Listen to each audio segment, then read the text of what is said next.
Plato said many, many centuries ago, those who tell stories rule society. And it's so true even today. Your best politicians, actors, social media influencers you love to follow, all are great orators and storytellers. So why not use this skill in your interviews? Interviewing is the most critical stage of your job search. Whether you reach the interview stage through connections, referrals, networking, online applications, you have to pass the interview. So let's use the power of storytelling and career stories specifically to get through the interview stage. Hi, welcome back to my channel. My name is Shubh Faujdar. I am a Singapore-based career coach and job search strategist, as well as a former corporate recruiter. And today you're seeing me in a very corporate dress up because I just finished a workshop on interviewing skills. So I thought, why not shoot a quick video for my YouTube audience on this very important skill? So let's start with our behavior-based interview questions. What are these questions? Well, questions which start with tell me about. So tell me about a time when you used your strengths to help the team achieve a challenging goal. Tell me about your proudest leadership achievement. Tell me about your biggest professional failure. Tell me about your most stressful work situation and how did you deal with it, etc., etc. Now, I don't have time to go through all the questions, but you get the gist of how do these questions start. So behavior-based interview questions gained a lot of prominence since 2005, 2006. And there are a few reasons why companies love to ask these questions. First, they are proven to predict job success more accurately than traditional interview questions because they focus on real-life scenarios. They reduce biases and subjective judgments, allowing companies to make objective hiring decisions based on facts.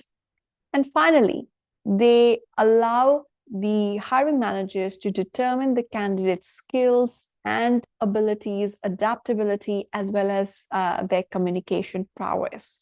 So that's why they have gained a lot of prominence in the last few years. So now that you know why do employers ask these questions, let's focus on how can you answer these questions in an engaging way. And I love to use the method of career stories. We all heard stories when we were young. A lot of us remember stories we heard when we were 3, 4, 5-year-old because stories are memorable. They're relatable.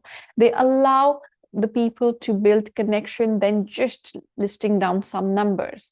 And we use the power of these career stories to connect with the employer, telling them how you have used your skills in the past to create the outcomes that you have managed to create in your past experiences. So I love to use the method C.A.R, where C stands for context, A is action, R is results. Now, this is very similar to your STAR method, but I've just made it a bit more concise by combining the situation and task, where we talk about the context. Let's look at each of the sections in a bit more details on what you should be focusing on. First is context. Here you tell them which organization was this particular example from, when did you do it, what was happening in the organization, what was the challenge or task that you had to deal with, and why was it important? Now, most people forget this why. This is where your climax is. This is where you build their anticipation. This is what Games of Thrones uses at the last 5 minutes. When you say, okay, this is the last episode, I need to sleep on time, I have a big presentation tomorrow. And in the last 5 minutes, they do something where you go, now I have to see the next part. It's the same thing which you do in your career stories by telling them, why was it important? I needed to finish this project in the next 2 weeks. Otherwise, we were in the danger of losing our biggest customer who accounted for 25% of the company's revenue. That's the nail-biting situation you were dealing with. The second section is actions. Now, this is the main area which hiring managers use to assess you. So the actions need to specify what specific actions you took to deal with the situation. Now, some of the common mistakes which I see from job seekers is they talk in we terms. Look, I'm not hiring your team. So it's okay to start with we. So you can talk about, we decided to do this, this, this, but then you need to focus on what exactly did you do? I specifically took care of these 3 actions. 1, 2, 3. Please mention the actions you took to deal with the situations instead of just mentioning the circumstances which happened around, which led to the resolution of the problem. And the third thing is results. What actually happened? I need to know what was the outcome of all the actions you took.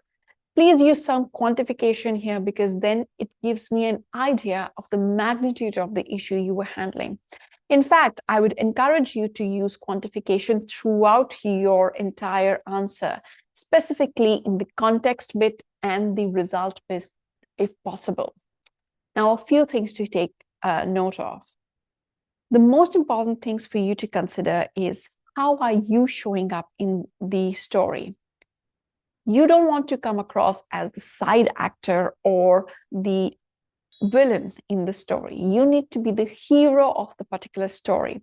So just by tweaking what actions you're focusing on, you can actually become the hero of your story. The second thing is it relevant to the question? I can't tell you how many times I would interview people, ask them for a situation related to something, and they would bring a very, very different scenario into the picture. Look, ultimately, they may have exhibited that particular skill which I asked them to showcase, but they did not tell me how they showcased that skill in the action. So you need to be mindful how you're coming up. What I've learned in my experience is, just by tweaking the context a bit and spelling out sometimes the skill you've used, you can make a very easy connection to the skill you're trying to showcase through your story. And the next bit is, please keep your answers to 1.5 to 2 minutes long. Anything longer than that, and you start losing the interviewer. You can, at the end, mention, if you have a lot more stuff to talk about this particular situation, that you have a lot more information, you're happy to share it with the person, but do not provide very lengthy answers to the situation. On the flip side, do not give them just a surface level. I get so many people, even at senior levels, who, when I do mock interview with them, focus on the context bit. They spend all their time in setting the context, what was happening in the company, why was it critical, and then the result. And they forget the most important part of answering these questions, which is actions. Now, if I were to give a percentage to each of the section, I would say 30% is your context, 50% is your action, and 20% is the result. And in negative questions, learning combined with the result. What are negative questions? Questions like, what has been your biggest professional failure, what situation you've dealt with, and how. So you can answer these negative questions with a learning at the end. So what are the next steps now that you've learned the C.A.R framework to answer and create your career stories? I would say, start creating your career stories. If you're looking at tech-based role, you should have 12 to 15 career stories. Yes, even if you have limited number of years of experience, because they ask these questions again and again. If you're looking at consulting roles or roles in some of the banking industry, then you need to have 10 to 12. And if you're focusing for other industries, 7 to 8 career stories should suffice. Please do aim to have 2 or 3 negative situations as well, because these questions have become more and more common. What I would also recommend is, do not write your career stories in prose, in paragraphs. Just mention the bullet points you want to highlight for that particular story. And what's interesting about these career stories is, if you change the context a bit, you can use the same story to highlight multiple situations and multiple different skills. So you don't necessarily need to create a separate story for each of the skill. You just need to tweak your context bit a bit. Please do practice delivering these career stories. You can just record yourself on Zoom and see how smooth the delivery is coming. It becomes important because delivery has a lot of impact on how the hiring manager perceives your story. And what I personally like to do whenever I've looked out for opportunities and when I'm preparing for interviews, and this is something I recommend all my clients as well, is on the day of the interview, just very quickly glance through all your career stories. It will make your task much easier. A bonus tip to help you prepare your career stories is look at the 14 leadership principles of Amazon. After you've curated your career stories, see if you have a story for each of those. Now, you can use one story to show multiple of those skills. But as long as you have a story corresponding each of those leadership principles, you've got a high chance of creating enough number of career stories. So I hope this video has helped you and it will help you to ace your next interview as well. If you have enjoyed the content of this video, please do click on the subscribe button of this channel. It keeps me motivated to create more and more content which is beneficial to job seekers. All the best for your job search.